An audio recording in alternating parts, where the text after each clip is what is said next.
Hello, and welcome to Harry Potter and the Methods of Rationality, the podcast. Written by Eliezer Yudkowsky, read by Eneasz Brodsky, based on the works of J.K. Rowling.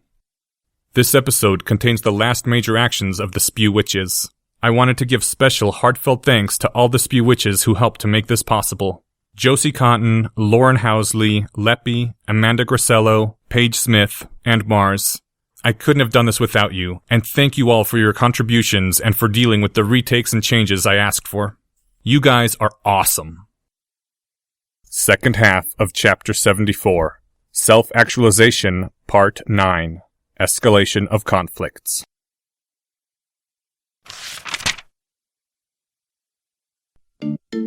Harry had chosen to assume a rather relaxed posture as he sat in a low chair before the mighty desk of the headmaster of Hogwarts, one leg cocked over his knee and his arms sprawling casually to either side.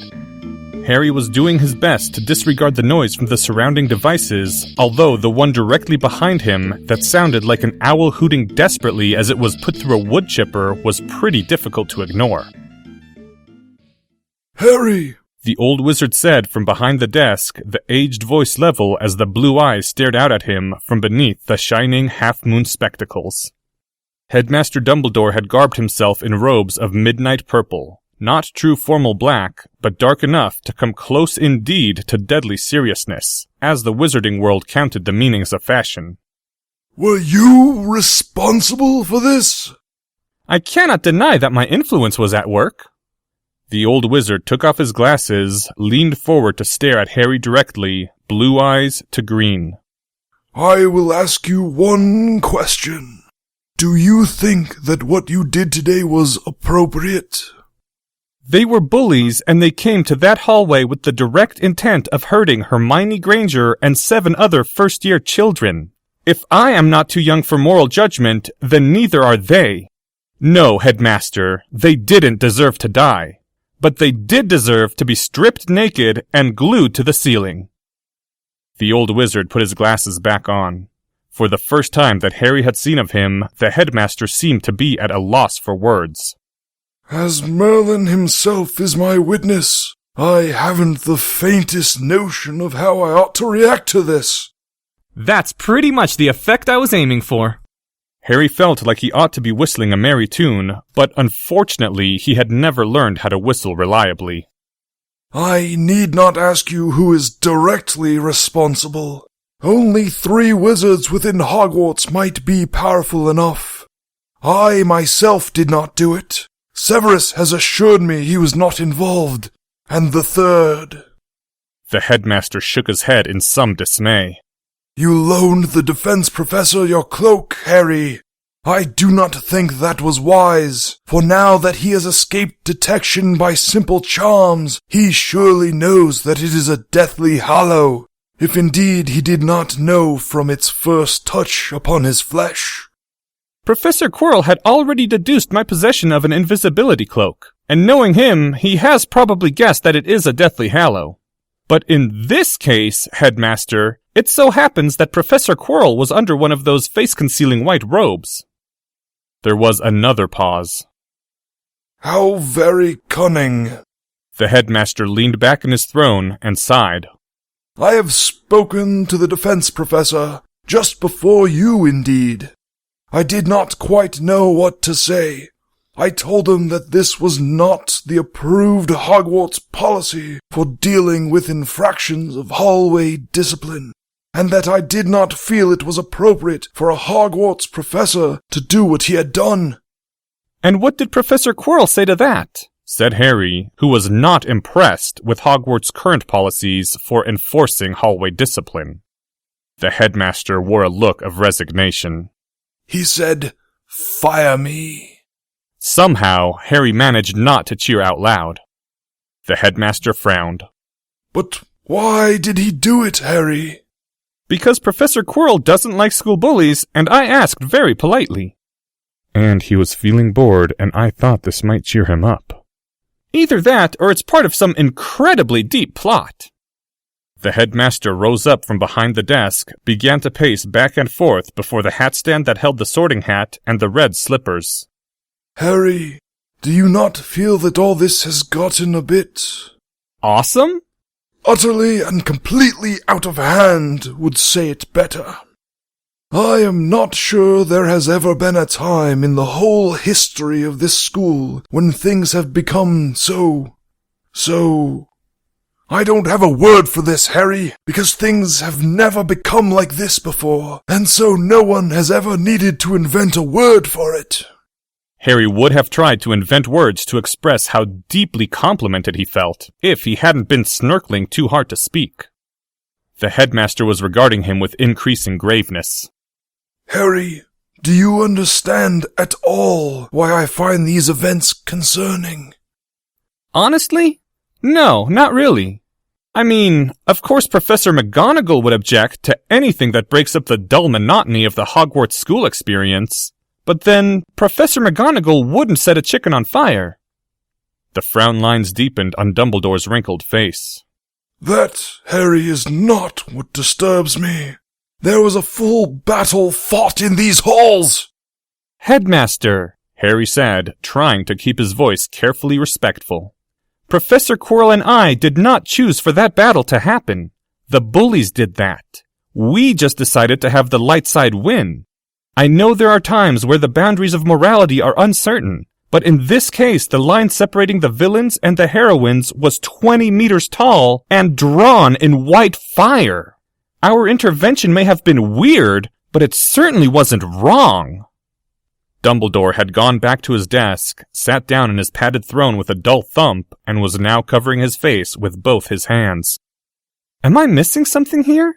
I thought you'd be secretly on our side, Headmaster. It was the Gryffindor thing to do. The Weasley twins would approve. Fawkes would approve. Harry glanced at the golden perch, but it was empty. Either the Phoenix had more important things to do, or the headmaster hadn't invited him to today's meeting. That is precisely the problem, Harry, said the headmaster in an old and tired and somewhat muffled voice. There is a reason why courageous young heroes are not put in charge of schools. All right. Harry couldn't quite keep the skepticism out of his voice. What am I missing this time? The old wizard lifted his head, his face now solemn and calmer. Listen, Harry. Hear me well, for all who wield power must learn this in time. Some things in this world are, indeed, truly simple. If you pick up a stone and drop it again, the earth will be no heavier for it. The stars will not move from their paths. I say this, Harry, so that you know I am not pretending to be wise, when I tell you that even as some things are simple, others are complex. There are greater wizardries which leave marks upon the world, and marks upon those who wield them, as a simple charm would not. Those wizardries demand hesitation, consideration of consequence, a moment to weigh the meanings of their marks. And yet the most intricate magics known to me are simpler than the simplest soul. People, Harry, people are always marked by what they do and what is done to them. Do you then understand how to say, here is the line between hero and villain, is not enough to say that what you did was right? Headmaster, this is not a decision I made at random. No, I don't know what exact effect this will have on every single one of the bullies present. But if I always waited for perfect information before I acted, I would never do anything. When it comes to the future psychological development of, say, Peregrine Derek, beating up 8 first-year girls probably wouldn't have been good for him. And it wasn't enough to just stop them quietly and quickly, since then they would just try again later. They had to see that there was a protective power worth fearing. Harry's voice stayed level. But of course, since I am a good guy, I didn't want to permanently injure them or even cause them any pain. And yet, the penalty had to be enough to weigh on the minds of anyone thinking about trying it again. So, after weighing the expected outcomes as best I could with my boundedly rational intellect, I thought it would be wisest to strip the bullies naked and glue them to the ceiling. The young hero stared directly into the old wizard's gaze, unflinching green eyes locked with the blue behind the spectacles. And since I wasn't there and didn't do anything personally, there's no lawful way to punish me under the Hogwarts school rules. The only one who acted was Professor Quirrell, and he's fireproof. And just breaking the rules to get at me wouldn't be a wise thing to do to the hero you're grooming to fight Lord Voldemort. This time, Harry actually had tried to think through all the ramifications in advance before he made the suggestion to Professor Quirrell. And for once, the defense professor hadn't called him a fool, just slowly smiled and then begun to laugh. I understand your intentions, Harry. You think you have taught the bullies of Hogwarts a lesson. But if Peregrine Derek could learn that lesson, he would not be Peregrine Derek. He will only be provoked more by what you do. It is not fair. It is not right. But that is the way it is. The old wizard closed his eyes as though in brief pain, and then opened them again. Harry, the most painful truth any hero must learn is that the right cannot, should not, must not win every battle. All of this began when Miss Granger fought 3 older enemies and won. If she had been content with this, the echoes of her deed would have died away in time. Yet instead, she banded together with her classmates and raised her wand in open challenge to Peregrine Derek and all his kind. And his kind cannot but raise their own wands in answer. So Jamie Astorga went hunting her, and in the natural course he would have beaten her. It would have been a sad day, but it would have ended there. There is not enough magic in 8 first-year witches altogether to defeat such a foe. But you could not accept that, Harry, could not let Miss Granger learn her own lessons. And so you sent the defense professor to watch over them invisibly and pierce Astorga's shields when Daphne Greengrass struck at him. What? The old wizard went on speaking. Each time you intervened, Harry, it escalated matters further and yet further. Soon, Miss Granger was facing Robert Jugson himself, the son of a Death Eater, with 2 strong allies at his side. Painful indeed it would have been for her if Miss Granger had lost that battle. And yet, again by your will and Quirinus's hand, this time shown more openly, she won. Harry was still struggling with the notion of the defense professor watching invisibly over Spew, guarding the heroines from harm. And so, that is how we came to today, Harry. To 44 students attacking 8 first-year witches. A full battle in these halls. I know it was not your intent, but you must accept some measure of responsibility. Such things did not happen before you came to this school. Not through all my decades in Hogwarts, neither when I was a student, nor when I was a professor. Thank you very much, though I think Professor Quirrell deserves more credit than me. The blue eyes widened. Harry! Those bullies were attacking victims long before this year. Despite his best efforts, his voice was starting to rise. But nobody seems to have taught the students that they're allowed to fight back. I know it's much harder to ignore a 2-sided fight than some helpless victim getting hexed or almost pushed out of windows. But it's not exactly worse, is it? I wish I'd read more of Godric Gryffindor's writing so I could quote him. There's got to be something in there about this. Open battle may be louder than the victim's suffering in silence. It may be harder to pretend that nothing is happening, but the final result is better. No, it is not. It is not, Harry.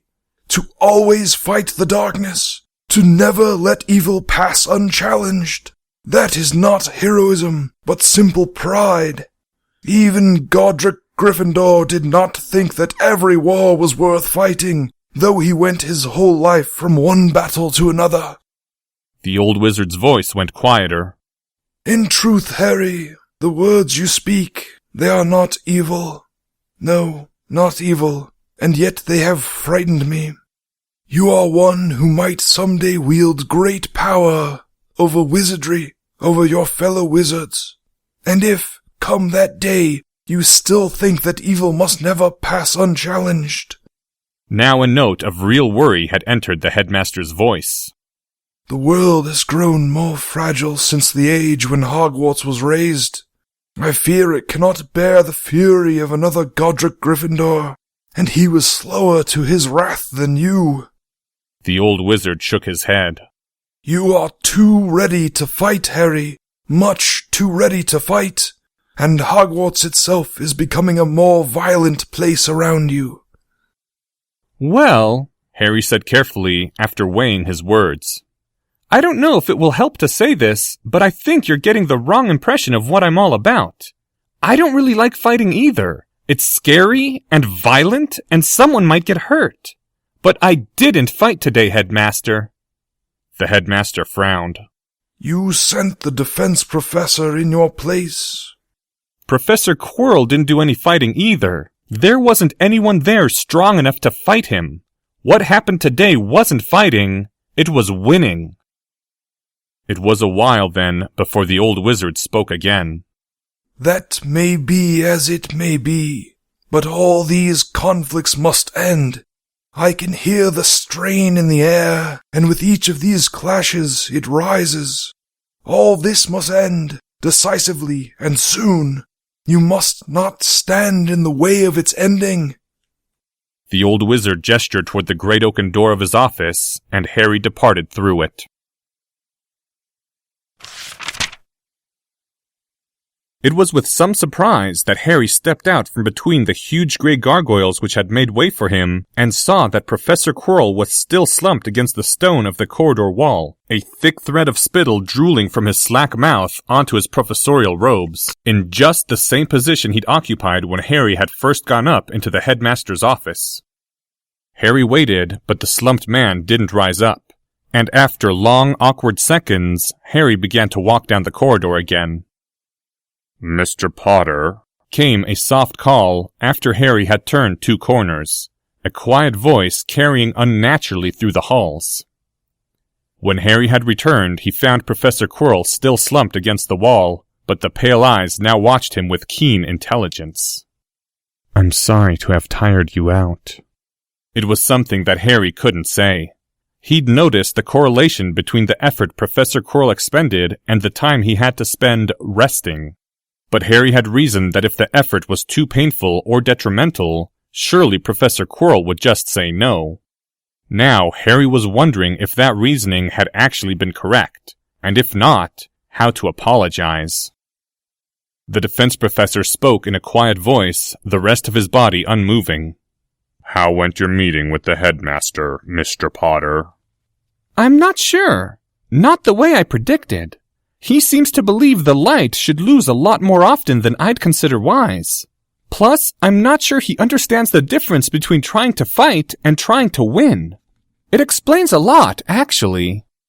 Harry hadn't read much about the Wizarding War, but he'd read enough to know that the good guys probably had acquired a pretty accurate picture of who most of the worst Death Eaters were, and hadn't just owled them all hand grenades over the course of 5 minutes. A soft laugh from the pale lips. Dumbledore does not comprehend the enjoyment of winning, just as he does not comprehend the enjoyment of the game. Tell me, Mr. Potter, did you suggest this little plan with the deliberate intention of relieving my tedium? That was among my many motives, Harry said, because some instinct had warned him that he couldn't just say yes. Do you know, the defense professor said in soft, reflective tones, there are those who have tried to soften my darker moods, and those who have indeed participated in brightening my day. But you are the first person ever to succeed in doing it deliberately. The defense professor seemed to straighten up from the wall with a peculiar motion that might have included magic as well as muscle, and the defense professor began to walk away without a look back in Harry's direction. Only a single small gesture of one finger indicated that Harry was to follow. I particularly enjoyed that chant you composed for Miss Davis, said Professor Quirrell after they had walked a short distance. Though you might have been wiser to consult me in advance before giving it to her to memorize. One hand bestirred itself to within the defense professor's robes and drew forth a wand, which traced a small gesture in the air, after which all the faraway sounds of the castle Hogwarts fell silent.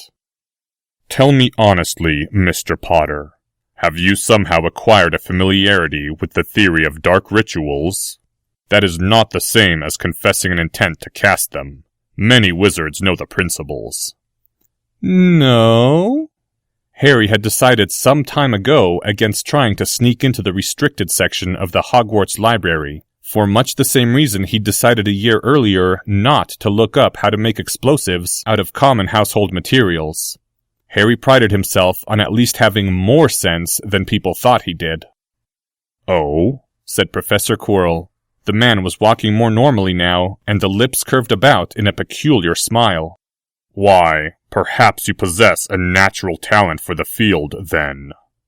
Yes, well, I suppose Dr. Seuss also has a natural talent for dark rituals, because the part about Shuffle-Duffle Muzzlemuff came from a children's book called Bartholomew and the Oobleck. "No, not that part." Professor Quirrell's voice grew a little stronger, took on some of its normal lecturing tone. "An ordinary charm, Mr. Potter, can be cast merely by speaking certain words, making precise motions of the wand, expending some of your own strength. Even powerful spells may be invoked in this way if the magic is efficient as well as efficacious. But with the greatest of magics, speech alone does not suffice to give them structure. You must perform specific actions, make significant choices. Nor is the temporary expenditure of your own strength sufficient to set them in motion. A ritual requires permanent sacrifice. The power of such a great spell, compared to ordinary charms, can be like day compared to night. But many rituals, indeed most, happen to demand at least one sacrifice which might inspire squeamishness. And so the entire field of ritual magic, containing all the furthest and most interesting reaches of wizardry, is widely considered as dark. With a few exceptions carved out by tradition, of course." Professor Quirrell's voice took on a sardonic tinge. "The unbreakable vow is too useful to certain wealthy houses to be outlawed entirely, even though to bind a man's will through all his days is indeed a dread and terrible act, more fearsome than many lesser rituals that wizards shun. A cynic might conclude that which rituals are prohibited is not so much a matter of morality as habit.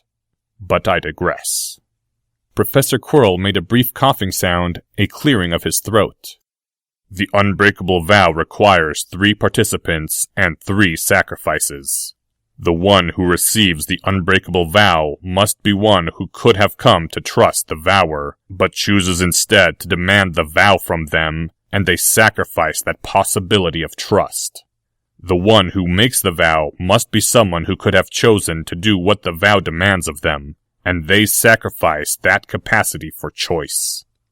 And the third wizard, the binder, permanently sacrifices a small portion of their own magic to sustain the vow forever." Ah, I wondered why that spell wasn't used all over the place, every time 2 people have difficulty trusting each other.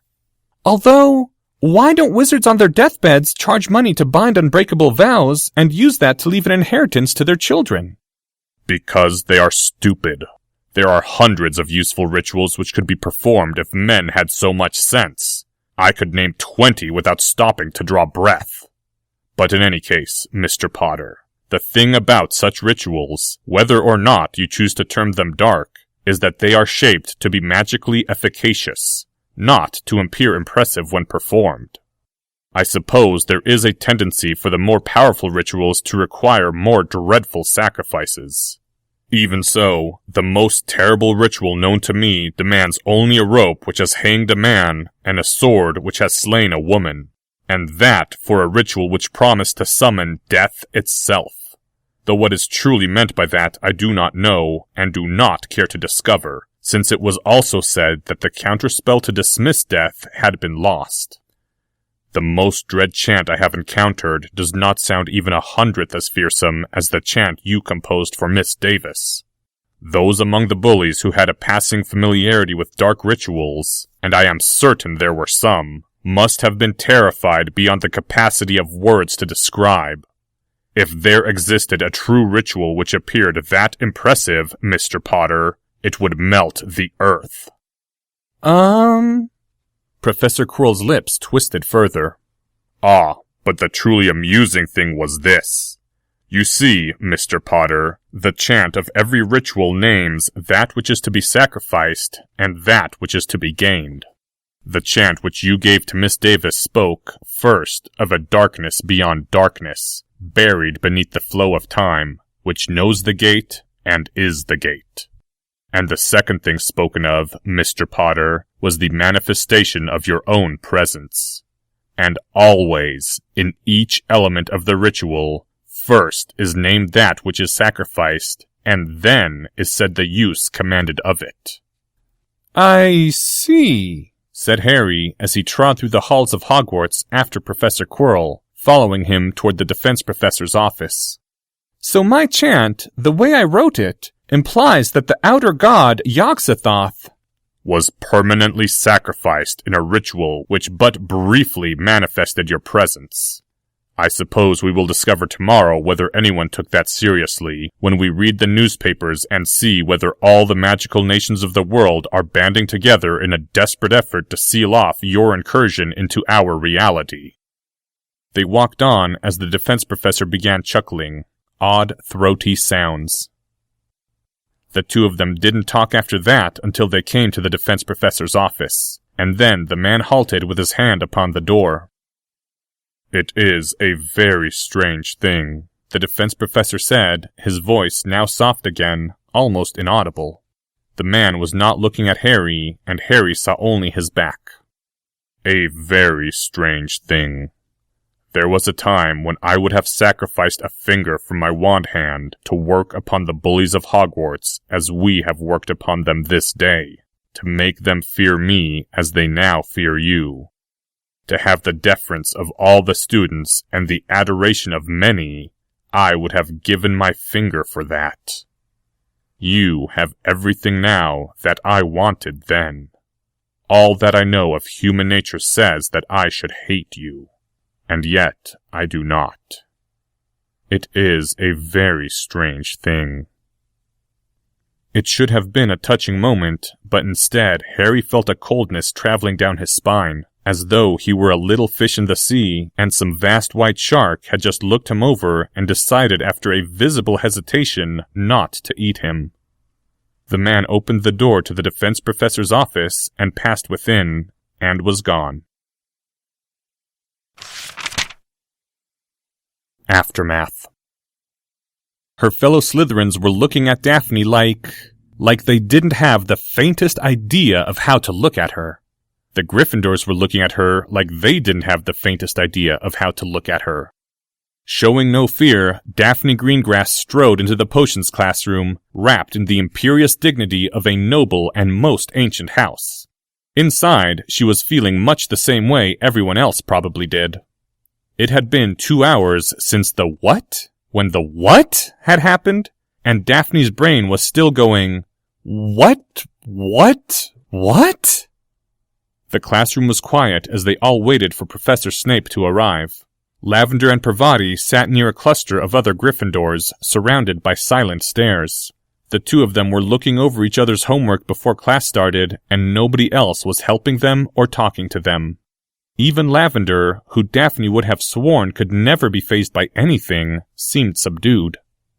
Daphne sat down at her desk and took magical draughts and potions out of her bag and began looking over her own homework, doing her very best to act normal. People stared at her and said nothing. A gasp went through the whole classroom. Girls and boys flinched back, leaning away from the door like they were stalks of wheat touched by a gust of wind. In the door stood Tracy Davis, wrapped in a black tattered cloak which had been draped over her Hogwarts uniform. Tracy walked slowly into the classroom, swaying slightly with each step, looking like she was trying to drift. She sat down at her accustomed desk, which happened to be right next to Daphne's. Slowly, Tracy's head turned to stare at Daphne. See? The Slytherin girl said in a low, sepulchral tone. I told you I'd get him before she did. What? Blurted Daphne, who immediately wished she hadn't said anything. I got Harry Potter before Granger did. Tracy's voice was still low, but her eyes were gleaming with triumph. See, Daphne? What General Potter wants in a girl isn't a pretty face or a pretty dress. He wants a girl willing to channel his dread powers. That's what he wants. Now I'm his. And he's mine! This announcement produced a frozen silence through the whole classroom. "Excuse me, Miss Davis," said the cultured voice of Draco Malfoy, who seemed unconcerned as he shuffled through his own potions parchments. The other scion of a most ancient house didn't so much as glance up from his desk, even as everyone else turned to look at him. "Did Harry Potter actually tell you that? Using those words?" Well, no. Tracy said, and then her eyes flashed angrily. But he'd better take me in, now that I've sacrificed my soul to him and everything. You sacrificed your soul to Harry Potter? Gasped Millicent. There was a clatter from the other side of the room as Ron Weasley dropped his inkwell. Well, I'm pretty sure I did. I mean, I looked at myself in a mirror, and I look paler now. I can always feel the darkness surrounding me, and I was in contact for his dread powers and everything. Daphne, you saw my eyes go green, right? I didn't see it myself, but that's what I heard afterward. There was a pause, broken only by the sounds of Ron Weasley trying to clean up his desk. Daphne? I don't believe it, said an angry voice. There's no way the next Dark Lord would take you to be his bride. Slowly, and with considerable disbelief, heads turned to stare at Pansy Parkinson. Hush you, or I'll... The Slytherin girl paused.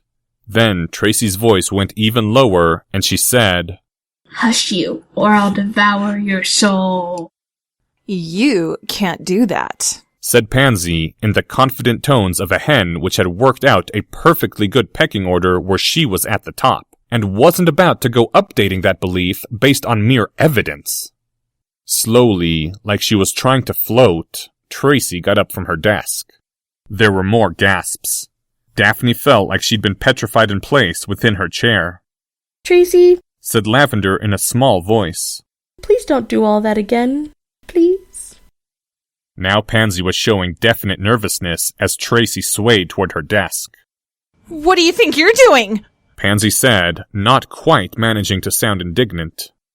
I told you, I'm going to devour your soul. Tracy bent down over Pansy, who sat frozen at her desk, and, with their lips almost touching, made a loud inhaling noise. There! I ate your soul. No, you didn't. Did too! There was a very slight pause. Merlin, she did, cried Theodore Knott. You look all pale now and your eyes seem empty. What? Screeched Pansy, turning pale. The girl leapt up from her desk and began frantically rummaging through her book bag. After Pansy drew out a mirror and looked at herself, she turned even paler. Daphne abandoned all pretense of aristocratic poise and let her head fall to the desk with a dull thud, as she wondered whether going to the same school as all the other important families was really worth going to the same school as the Chaos Legion. Oh, you're in trouble now, Pansy, said Seamus Finnegan. I don't know exactly what happens when a Dementor kisses you, but if Tracy Davis kisses you, that's probably a lot worse. I've heard about people without souls, Dean Thomas said gloomily. They have to dress all in black, and they write awful poetry, and nothing ever makes them happy. They're all angsty. I don't want to be angsty! Too bad. You've got to be, now that your soul's gone. Pansy turned and stretched out a begging hand toward Draco Malfoy's desk. Draco? Mr. Malfoy? Please, make Tracy give me back my soul. I can't. I ate it. Make her throw it up! The heir of Malfoy had slumped forward, resting his head in both hands so that nobody could see his face. Why is my life like this? A wild babble of whispers started up as Tracy returned to her desk, now smiling in satisfaction, while Pansy stood in the midst of the classroom, wringing her hands and tears starting from her eyes. Be quiet. The soft, lethal voice seemed to fill the whole classroom as Professor Snape stalked in through the door. His face was angrier than Daphne had ever seen it, sending a jolt of genuine fear down her spine. Hastily, she looked down at her homework. Sit down, Parkinson. And you, Davis, take off that ridiculous cloak. Professor Snape! Tracy ate my soul!